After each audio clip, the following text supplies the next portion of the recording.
Coming up next on Stop the Threat, a hard night of drinking. Intoxicated, lost, and unreasonable. A man stumbles to the wrong house. Thinking he is home, he tries to force his way into the house of an unsuspecting neighbor. The results are predictable. Ask yourself, is deadly force justified? Stop the Threat starts now.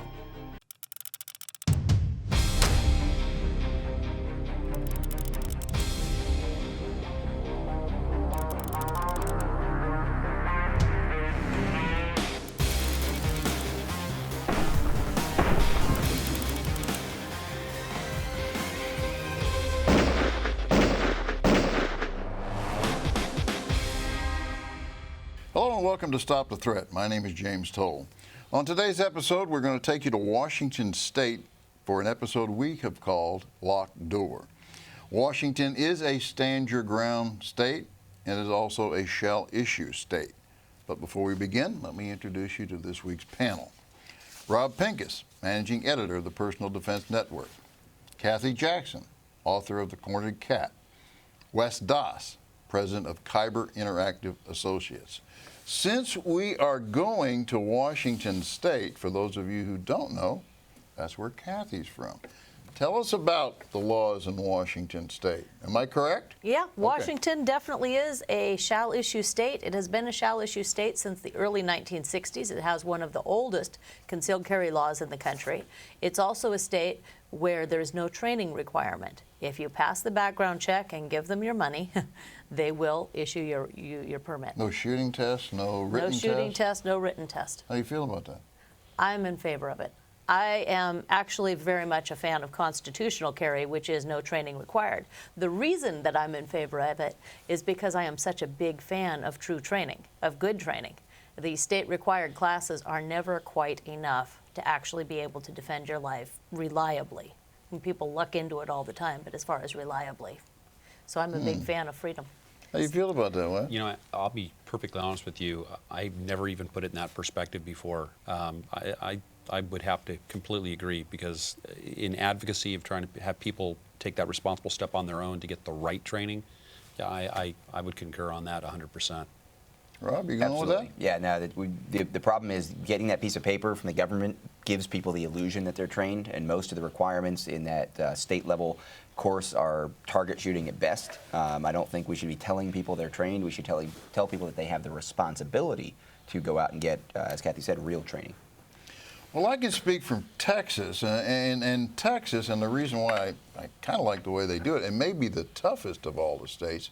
When you go to the CHL class, you need to go to that class and prove to the instructor that you are prepared to receive the license.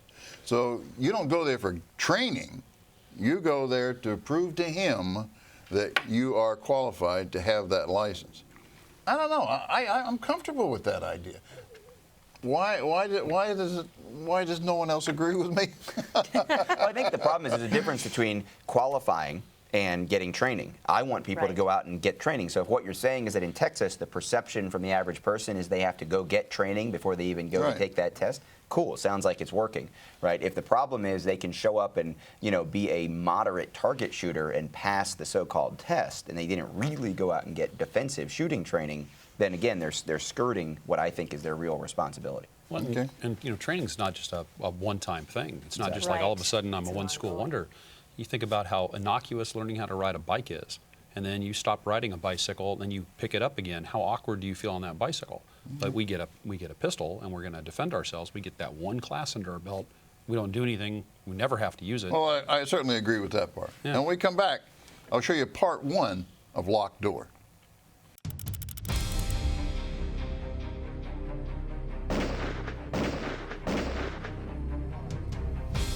Welcome back to Stop the Threat. Before I show you part one of Locked Door, for those of you who may be tuning in for the first time, let me just give you an idea of how these shows are put together. Our staff searches across the country for licensed gun owners who are going about their normal lives and suddenly find themselves in the middle of an incident which has reached its tipping point.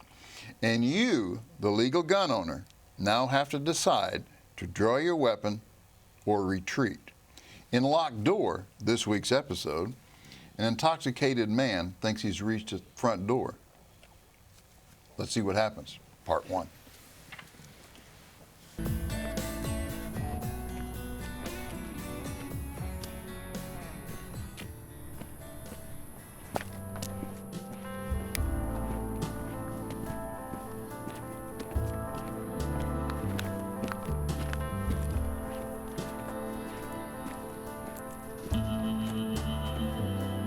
Hello?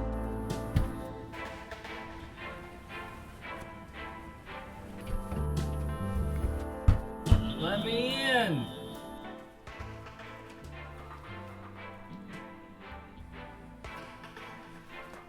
Hello?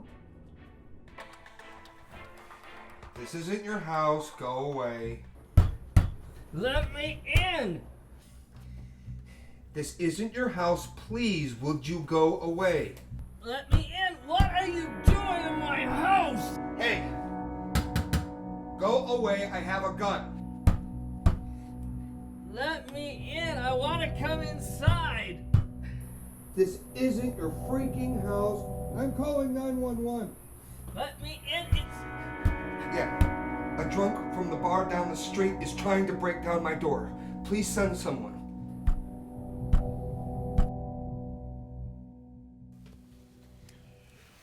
Okay, I got a feeling that the drunk from the bar down the street, this may not be the first time looking at what we've seen so far.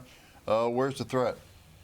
Not really seeing it, but I want to point out that the motive of a guy breaking down the door is kind of irrelevant to the person inside. If you have the evidence that you have may not square with the actual reality of what's happening. So you still need to be prepared to protect yourself. No problem so far, except for me, I would think having shouted through the door, I would be perfectly comfortable with retreating to a different room to make that phone call, rather than staying right there by that front door. Yeah, I mean, yes, no. I mean, 6 of one, half a dozen of the other. I mean, through the peephole, at least you can keep an eye on where this guy's at and what he's doing. I mean, or retreat to the other room. I mean, with the door closed and locked, it just seems it's just a kind of a nuisance at the front door at this point. Let's let the cops get there. Yeah, I'm not sure that I'd even go to the next room. Yeah. You know, I'm not comfortable with that. Maybe you're comfortable with that idea. I kind of want to know if that door is going to be broken into. I don't want to hear it from. What do you think? At this point, because he's not, he's not throwing his body weight against it, or he's not kicking it, he's just kind of pounding, I'm okay with being there. There was a situation very much like this where a homeowner was actually standing in the living room watching the guy through a glass opening in the doorway try to break through his door with the gun, with the dog barking, with the girlfriend or wife on the telephone, and he didn't retreat at that point. That's where I think you're making a mistake. Mm-hmm. So I don't know if right now is the time, but I certainly agree with the premise of what Kathy's saying, is if you are feeling threatened, get away. Well, he's warned him, and now he's going to go call 911. So that procedure seems to me, okay, I'm going to back away from the door. It pretty much says that you're now not going to prevent him any further from banging on your door. Once you start backing away, you're surrendering that front door. Or at least that's what I feel like. But it's a locked door. It's not like the lock is necessarily broken. I don't want to be there if the lock breaks. I don't want to have to shoot if I don't have to shoot. Okay. That's where I'm thinking. I'm thinking. I agree. If you by surrender the front door, you're saying you're going to let him come through. Well, you're not stopping him from breaking the door. You're just saying you're going to shoot him as soon as he comes through, which is essentially setting a trap for the bad guy when you could be in another room behind another door on the phone with the police and not have to shoot. Okay, can I say I'm going to call the police? I have the police on the phone. I have a gun. Go away, I have a gun. Can I say that at the door? Yeah, absolutely. Yeah, no But problem. isn't that kind of trying to get around the situation? Well, you've already told the guy, you've already told the dispatcher he's trying to break through my door. Now, in the reenactment, it didn't look like he was necessarily trying to break in the door. It was a sloppy drunk that was knocking on the door loudly. But, I mean, yeah, I would give him the whole gamut. I'm inside my house, I'm armed, and this guy's trying to kick his way through my front door. Can you send some help? Okay. And since I think this has happened before, I think, at least according to what we were able to obtain about this crime, that he'd had this happen several times. He's a little now tired of it. He's not prepared to move, but rather to defend his residents. He'd made a number of complaints to city council about it. And I mean, you can't have a cop in a black and white sitting out all night long, so here's what you got to deal with. So under the circumstances, I'd say the guy's doing as much as he can without actually being too aggressive. Yeah. Yeah, at this point, opening the door would be a mistake. Yeah. Let's talk about things he's not doing wrong. Right. He's not worried the guy might scratch the paint on his door. Right. He's not acting to defend his property or to chase away a nuisance with a gun, which is good. All right, good. We come back, I'll show you part 2.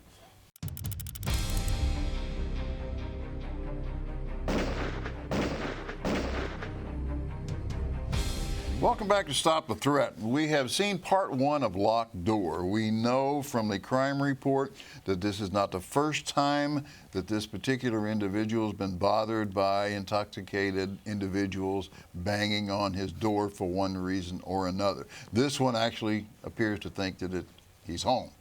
I'm going to show you part 2, and we'll see how this develops. Part 2. Man, it's cold out here. I just called the police. They're on their way. Leave now. Why did you do that? Let me in. Go away. I have a gun. I will shoot you.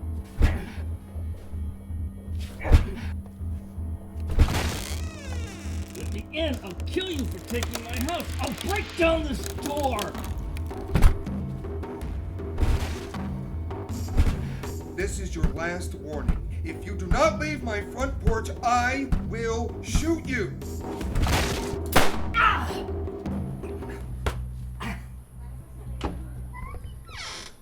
Stay on the ground. The cops are on their way. Do not move.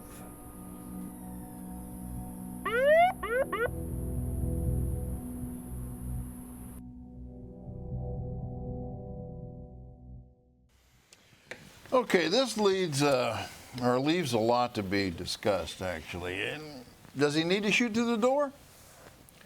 It doesn't look like it per the reenactment. I'd be more curious to know why he even opened the door the one time anyway. Yeah, and it doesn't say that in the crime report. I don't have that information. All I have is that he felt the door had pushed in far enough to make eye contact. The door was not particularly strong. Probably wasn't a real door. It was just a door, right? So he was able to put enough pressure against it so they did make eye contact. And for that, I think for the reenactment purposes, I think we may have opened the door a little larger. We don't know that there was any kind of anything other than a deadbolt. There's nothing to say that there was or was not. I'm just wondering, law-wise, whether or not firing through the door was appropriate. Well, I think does he have to break the door down literally? There needs to be the impression that you have a lethal threat and that it's appropriate to act. Like, we know, regardless of jurisdiction, we know that that has to exist. You know, I see an angry guy with a Batman statue behind him getting vengeance for his lack of sleep. That's what I see. I don't see a guy who's in fear for his life and who needed to defend himself. Yeah, and it's not the first time it happened, so yes, he's probably a little tired of this happening. This is the first time that he has ever fired his weapon, made a number of complaints over the past few months. So does this warrant, again, does this warrant firing through the door? Well, firing through that door into an unknown. I mean, if it was a completely terminal situation at the door and you had to fire through the door is one thing, but in these sets of circumstances, he's firing into a dark cave. You don't know what you're shooting at or what you're hitting. How many other people are out there? How many of his neighbors are getting in their cars driving someplace, or somebody's walking by, or now who else is he potentially endangering over this guy just beating on his door? That's what doesn't make any sense. It's just blindly firing through the door in that set of circumstances. Yeah, and like I said, there's no reports that he's ever used any kind of violence in the past when the intoxicated people have been banging on his door. Only evidence that he's made a number of reports. What do you think? This is your state. This is my state. I'm going to tell you that I don't think it's right to be shooting unless you have absolutely no other choice. If there's another way out, you take that other way out. Now, I'm not talking about through the door or not through the door. I'm talking in general. If there's a way that you can de-escalate, you de-escalate. If there's a way that you can retreat, you retreat. Not because the bad guy is right, not because the home intruder is right, but simply because your life is worth more than that. Your time is worth more than that. It's not worth the social tornado that you're going to go through. It's not worth the legal tornado that you're going to go through if you can avoid it. That's where I come from. So, I'm thinking, all right, personally, I want to protect the most important thing in my life, in my house. The most important thing in my house is my own life. That's what I'm going to protect. If he felt his life was in danger, he shouldn't have been opening the door or allowing the door to come open that first time. But also, if he could have retreated to a more defensible position, somewhere where he's out of sight, let the drunk guy come in, look around and go, oh, this is not my house, and stumble back out again. Then you deal with whatever mess the guy made while he was there. Okay, so you're going to stick with the go to the next room? Yeah, I'm not talking legally. I'm talking as a practical matter. Yeah, practical. It's not worth it to go through all that. Because legally, in fact, he was not charged with the crime. Okay, legally, he was not charged with the crime. We know that, all right? Yes. So, but I don't know. What do you think? I'm confused and not in agreement with the firing through the door, because unless it's terminal, unless there's somebody Right. there's a mob forcing their way through the door. Yeah, or the guy's out there and you actually different did scene. make eye Very contact different and he scene. had a weapon. He had a He's got a gun. knife. He's Right. got Yeah, he's got an axe. something, He's chopping right. through the door. And You now can I'm scared. envision a scenario where shooting through the door makes sense, but when that happens, opening the door and saying, stay on the ground, that doesn't make sense at that point. So there's just a lot of mistakes being made. Again, I think the guy was angry. I think that he was frustrated. I get it. Paint your door pink so that the drunk that lives in one of the other apartments where all the doors are black, your pink door, maybe he'll notice he's not going to knock tomorrow night. Figure it out. But don't stand there with a gun and be the tough guy. Yeah, I probably would have reinforced the door somehow if I'm going to live in that neighborhood. Sure. But, we can kind of second guess what should have taken place. When we come back, we'll tell you more.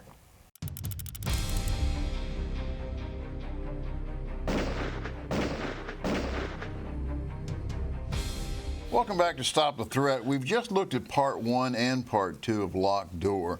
We're in a little bit of disagreement on how that might have been handled. Kathy would like to retire to another room and wait to see what might take place. We're not real happy with shooting through the door. We're probably really unhappy with the fact he didn't have a stronger door. We can all agree on that. But I'm not sure. In fact, I can tell you for sure that he was not arrested or charged with a crime in Washington for what he did. Would I have, how about a warning shot? How does anybody feel about warning shots? You're looking for a way to make it worse, aren't you? Okay, I had to ask because I know someone out there is going to ask me that. No, we're not in favor of warning shots, are we? Everybody goes like, no, we're not in favor of warning shots. Okay, then I think we've probably covered Locked Door as much as we can. I do have an email, though, that I think is a little detour from what we're doing, but this email is repeated to me many times. And we have a few minutes. I just want to read this quickly. This is from Joe. My name is Joe. I watch the show all the time. Here's the scenario I myself have questioned in the past. A man and his family are having dinner in a restaurant. 3 men in masks come in and start robbing the customers, okay? And I say that clearly, not the cash register, but the customers. They are all armed but have not fired a round. The family man is a concealed carry permit holder. What should he do? Go. I would say it depends on how they're robbing the customers. If they're waving guns around and saying, put your wallet in this bag, put your wallet in the bag. If they're picking people up and checking them and he knows it's sooner or later they're going to find that gun, that's a whole bunch of different things. And that's, where's the exit? Where's your family? Can they run for it while you get the guy's attention? Do you have to put yourself between the family and the bad guy? Do you want to move away so that the bad guy's fire isn't attracted? If they start shooting at you, there's a million variables there. But I think the big thing is if they're not searching people, give them the wallet. Give them the money. I couldn't agree anymore. It depends on the circumstance, and it depends on what's going on. Depends on the whole situation as a whole. And we don't know that. We don't see that. I think that's part of where a lot of people get themselves in trouble, is we're assuming that everything's like the scenarios that play out on a TV show or a movie, that it's just going to be cut and dry. It's in the script. This is what we're going to do. And life's not like that. I mean, beyond that, and we had a situation close to my jurisdiction that a deputy sheriff was involved in, where he dealt with a situation like that. The bad guy overshot him and ended up shooting somebody else inside the restaurant, killing a little kid. You know, you have to be, when you go to guns, unless it's like right here and right now in your face, I mean, there's some things you need to be aware of and concerned about before you make that decision. Okay, Kathy, we got just a few seconds. Oddly enough, I agree with both these guys. There's a lot of variables here, and what's happening, you make the decision based on what's happening. I would kind of concur with that, actually, and I said that to Joe in a follow-up email, that number one, you're not law enforcement. So, and I think that can be misunderstood, but you're not law enforcement. Don't get involved. If no one's being harmed, shot, or you don't feel endangered, give them the money and let's just walk away from that. If a shootout starts, think again, because there's 3 bad guys and there's one of you. You're not going to get all 3 of them. So, you know, Joe, my advice is, I think it's a great scenario. I think a lot of people think about it. You're not the first email that I've received like that, but it's the first one we've had on the show and had a chance to discuss. Thank you very much for tuning in this week. Email me if you have any questions. Be safe, be trained, be alert.